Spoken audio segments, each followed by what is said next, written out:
a white root that breaks if you breathe on it wrong, oozes sticky latex like a dandelion when you cut it, turns brown within minutes of harvest, spoils completely if the skin cracks. This is Salsify, and for 300 years it was worth every bit of trouble. So why did this plant suddenly vanish? The answer is not disease, it is not climate change, it was an appliance.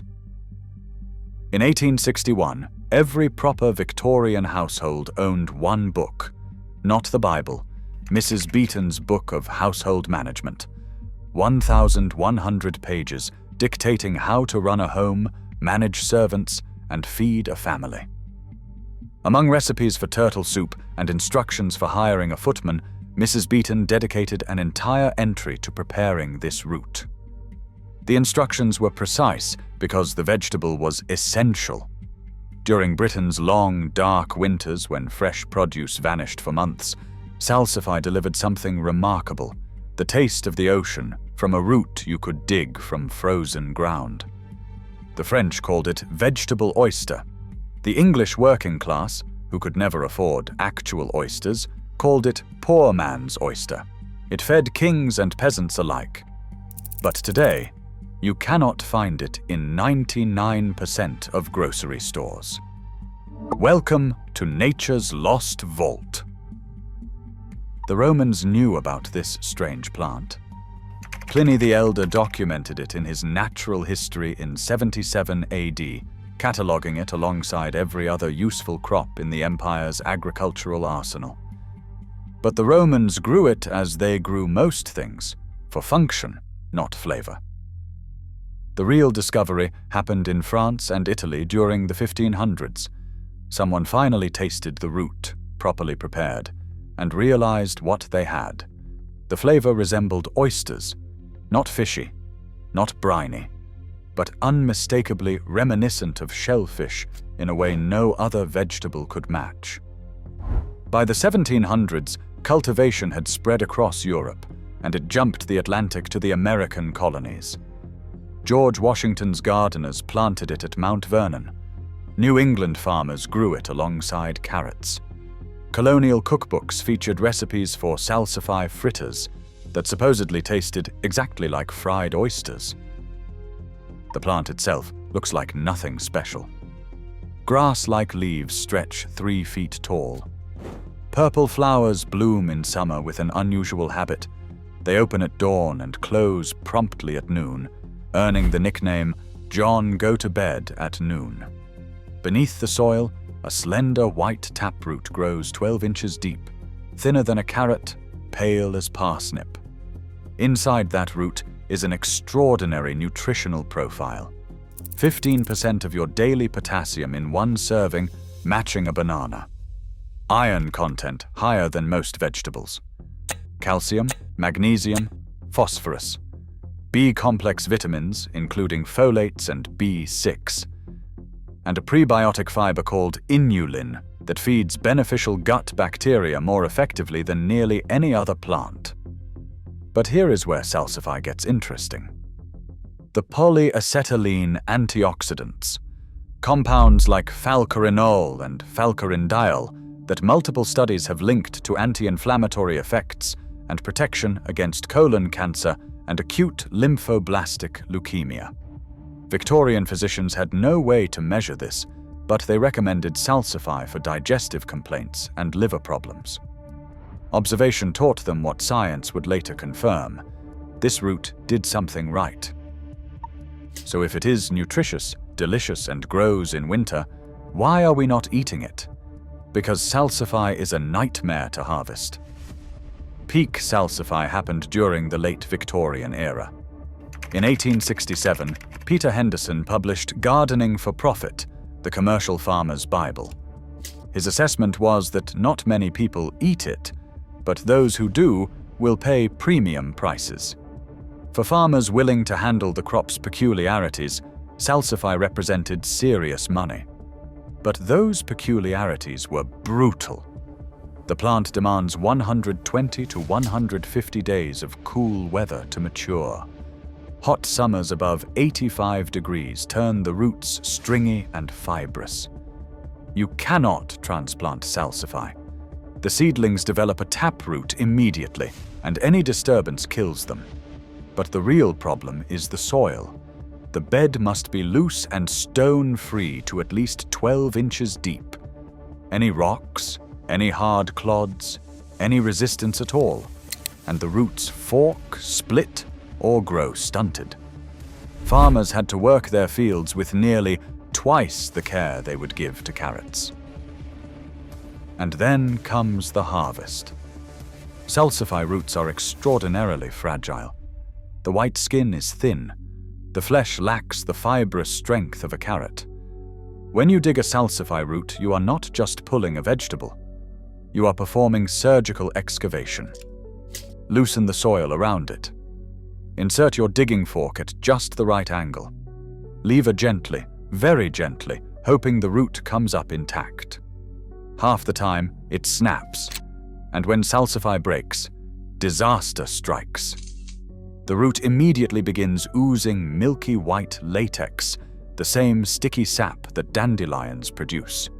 This latex coats your hands, your tools, your harvest basket. More importantly, the broken surface begins oxidizing within minutes, turning from white to brown to gray as enzymatic reactions destroy the flavor.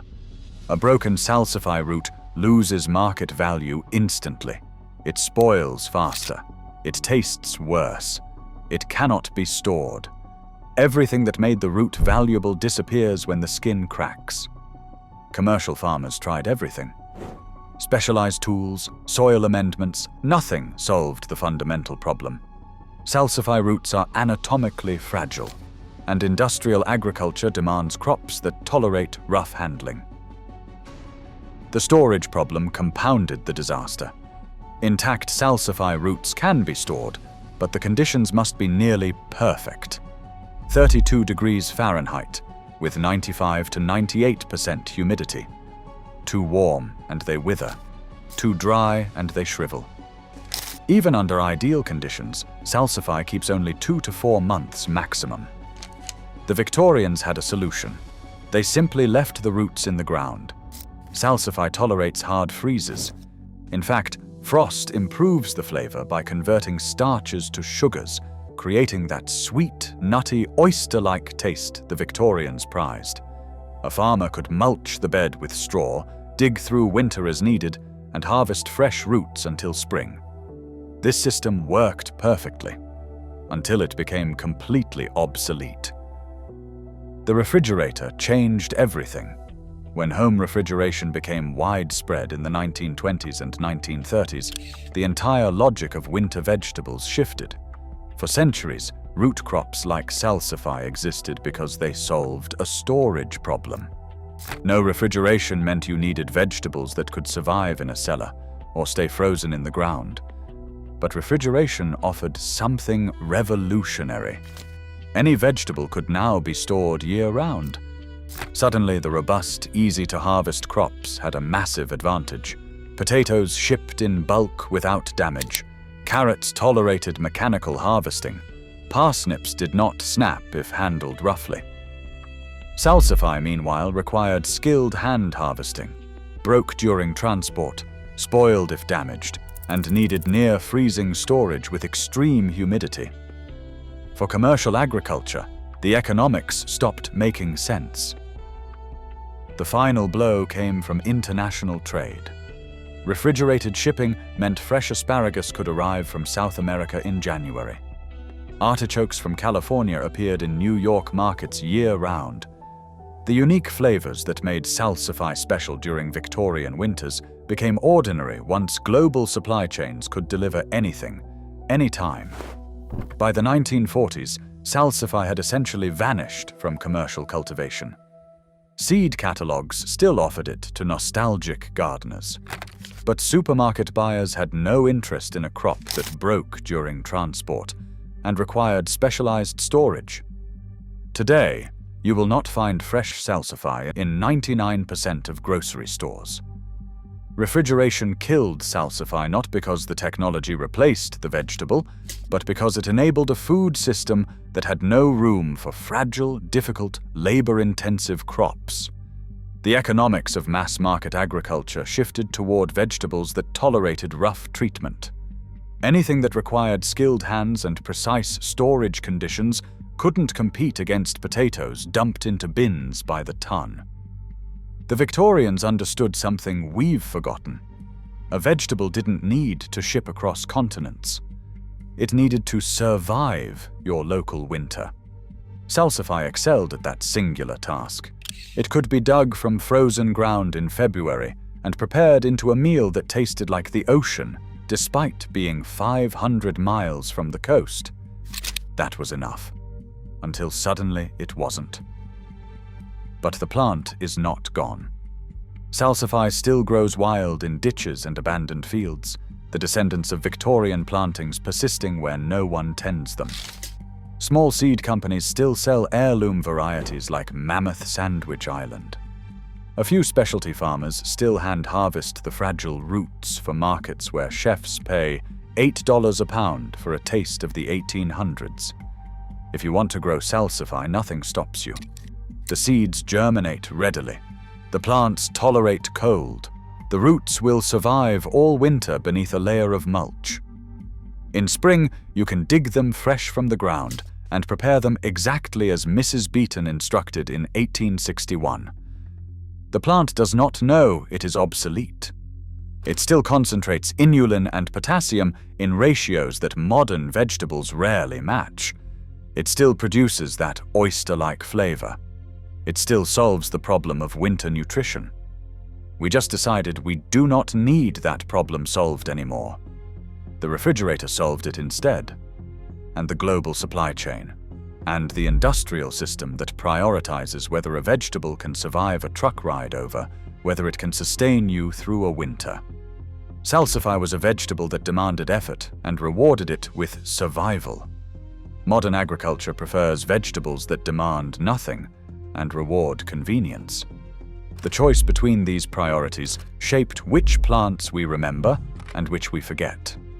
And Salsify, the vegetable oyster that tasted like the ocean and broke if you breathed on it wrong, quietly disappeared. It is a reminder that sometimes the best things in life are the hardest to hold, and that perhaps, in our rush for convenience, we lost the taste of the season itself. The question is, are you willing to do the work to taste it again? Subscribe to Nature's Lost Vault. The next vault opens soon.